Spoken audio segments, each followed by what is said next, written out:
আমি ডক্টর অভিষেক দাস। আমি oral and maxillofacial surgeon. আমি অ্যাটাচড দাঁতন বিপিএসসি এবং খন্ডই আরএইচ। তো আমি এখানে আমার পেশেন্টকে পাঠিয়েছিলাম কারণ তার একটা নিচের চোয়ালে হাড় ভেঙে গেছিল একটা অ্যাক্সিডেন্টে। ছেলেটির বয়স হচ্ছে 34 বছর। তো ও যে অবস্থায় এসেছিল তখন আমরা দেখেছিলাম যে নিচের ঠোঁটটা অনেকটা ছিঁড়ে গেছে, মুখের ভেতরেতে একটা দাঁত ভেঙে গেছে এবং ওর ওইখানটা একটা সোয়েলিং হয়েছিল, খুবই কষ্ট পাচ্ছিল। তো লোকাল আরএমপি ডক্টর ওকে ওষুধপত্র দিয়ে ব্যথা যন্ত্রণা কমিয়ে দিয়েছিলেন।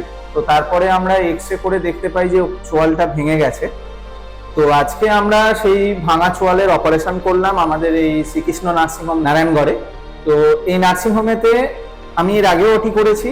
নার্সিংহোমের ওটির সেট আপ বা ওটির ব্যবস্থা থেকে শুরু করে সমস্ত যারা আমাদের এখানে অ্যাসিস্ট করেন বা যত ইভেন আমি মালিক যিনি আছেন তার কথাও বলবো, এরা অত্যন্ত ভীষণ ভালো, ভীষণ ফ্রেন্ডলি এবং ব্যবস্থাপনা খুব ভালো, খুব সুন্দর। মানে আজকে ধীরে ধীরে এটা কম্পেয়ার করা যাবে কলকাতার যে কোনো বড় এ গ্রেডের নার্সিংহোমের সঙ্গে এবং আমি আশা রাখি যে এই নার্সিংহোমটা একদিন ওই জায়গাতে পৌঁছবে।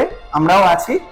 তো আমরা অপারেশন করলাম, পেশেন্ট এখন অপারেশনের পরে জ্ঞান ফিরে এসছে, জেনারেল বেডে পেশেন্ট আছে, ওষুধপত্র চলছে।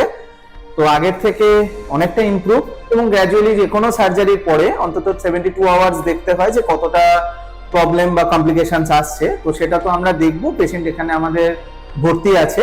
তো এখানে যিনি আরএমও আছেন উনি ডক্টর, উনি দেখবেন, উনি আমাদের অবজার্ভ করবেন এবং কোনো রকম কোনো প্রবলেম হলে সাথে সাথে আমাদেরকে ইনফর্ম করেন। তো আজকে খড়গপুরের মতো জায়গায় এরকম একটা সেট আপ এবং এরকম ভাবে একটা ফেসিলিটিস পাওয়া আমার মতে খুবই ভালো এবং আমি আশা করি এই নার্সিংহোম আস্তে আস্তে আরো উন্নতি করবে।